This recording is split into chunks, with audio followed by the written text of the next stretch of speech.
An avatar is generally one of the first choices you make getting into a VR social game, and with hundreds of thousands of assets being uploaded to games like VRChat, it can be really hard to choose which one suits you. You could either go to avatar worlds and browse around and pick anything you like, or you can even learn how to make your own.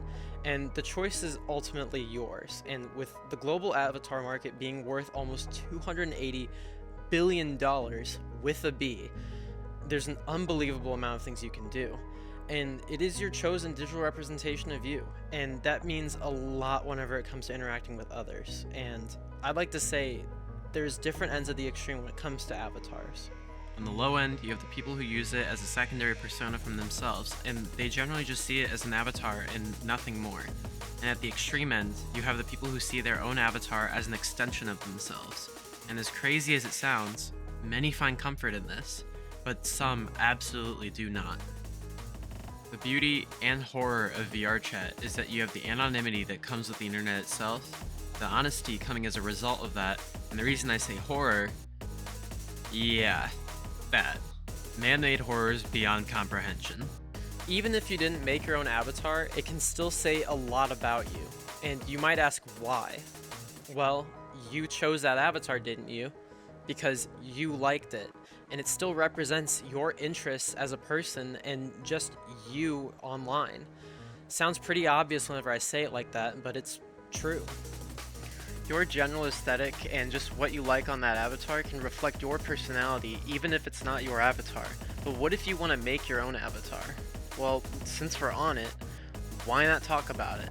But I'll make it quick because I'm not a tutorial channel, and as a free human being of society, I don't want to be responsible for any other person or teaching anybody anything, ever.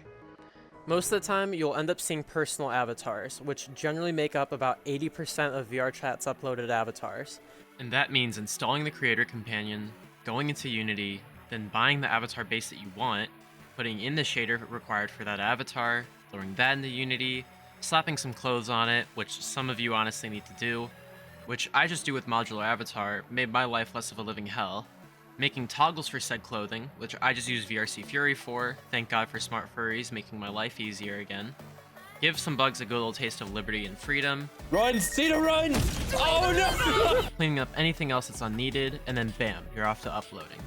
But some people don't want to look like an anime girl, and some people don't want to look like a rolling pile of jello every time they move around. So then you get into the rabbit hole of Blender, or just commissioning other people to make the avatar for you, which I personally am way too broke to do. And if you're learning how to make an avatar, I generally do not recommend you make your own from scratch just yet. But that probably leads you into the next question. Where the hell do I look to buy one, and what base should I choose? Well, there's two main sites I generally recommend looking at, which is Booth and Gumroad. And on Booth, you're gonna find more anime-styled avatars, kinda like me. But on the other end is Gumroad, which is where you'd find more of your e-boy and e-girl type avatars, which I personally haven't messed with as much, but is definitely an option if you're into that sort of thing. Generally, building an avatar off an existing base is the best process for getting yourself as close as possible to what you want to be, without having to engross yourself in the mountains of videos you need to learn Blender and get it to the extent to upload through Unity and then get into VRChat. But let's cut to the chase. What makes the avatar you? When is it no longer being recognized as just an avatar, but you as a person? When are you seen in photos and no longer being told, oh, that's a Monica, which was my previous base, which I stopped using because it started to feel less like me. More and more people began to use it, and that made it feel less unique, so it felt less tied to me and just felt more like another avatar that existed and less like me as a person. However, that leaves a problem.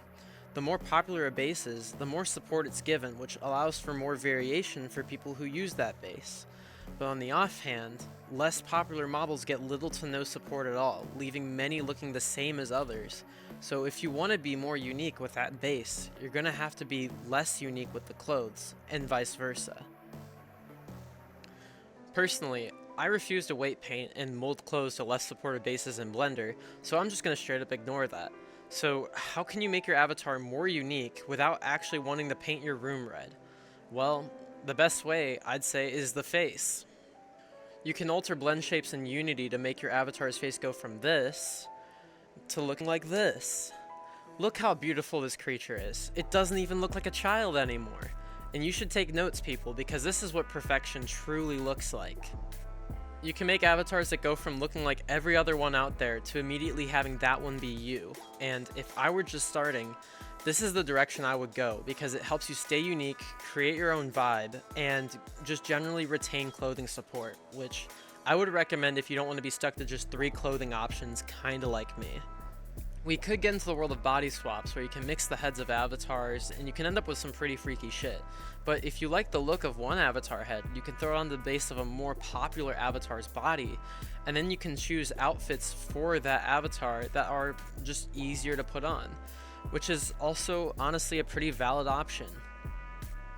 But for those who body swap Karen with Celestia, I'm watching you. Personally, I chose my avatar and what represented me based on if it felt like me, and I think that you all should do the same too. It doesn't hurt to show your true self and relay your interests and hobbies because VRChat is genuinely the best place to do it. I think it's pretty obvious when I say it, but your VRChat avatar is your virtual version of you. So why let things limit you on being what you want to be whenever your only limit to your creations is the engine itself? You should treat creating an avatar kind of like painting, the base being your canvas and your mouse being the brush with whatever assets you find being the paint. Though at the end of the day, you should just throw out everything that I just said to you because you should make your avatar how you want to make it. The only thing I ask from you is to just optimize. Don't be that person with a 2GB avatar who won't optimize just because I have a 4090. VRChat already runs poor, and you don't want to be the reason it runs poor. You can use free tools such as Dark's Avatar Optimizer, which can remove unused components and merge material slots and even more. And if you're willing to go even further, PolyTools, which is a paid tool, but it can get rid of useless triangles that aren't even seen anyway. It's really helpful, both are non-destructive and relatively easy to use. One is free, so do everyone a favor and just try it out. It'll help you and everyone else who decides to gaze in your direction. But past all of that, let's finally answer the question, what makes your creation you? Generally, I've found that an avatar becomes more you whenever you create experiences with it.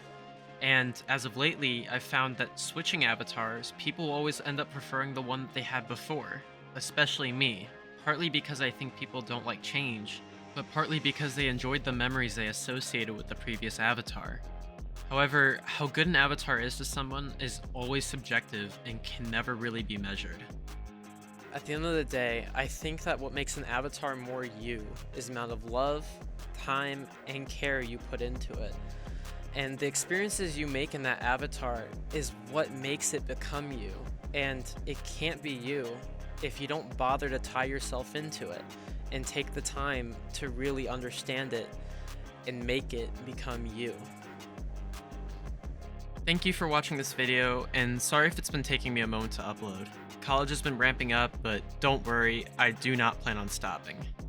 For those interested, I've started a Ko-Fi if you wish to support me, and thanks to Yumi for being my very first supporter.